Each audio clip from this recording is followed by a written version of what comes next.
Hello dental implant fans, Alena here from Dental Art San Diego in continuation of our discussion of All-on-4 dental implant option. How long does All-on-4 option take?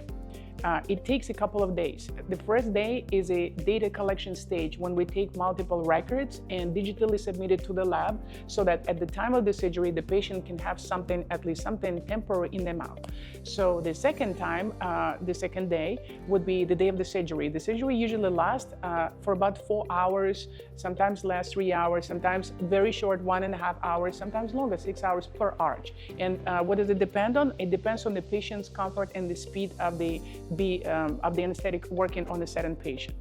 And then the third appointment would entail conversion of the denture and screwing the temporary denture inside of the mouth.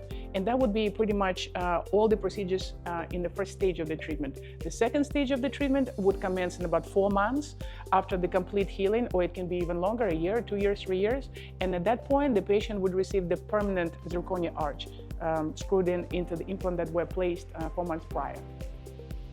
Thank you so much for being with us today. That was Alena from Dental Art San Diego. Please join us on the next one.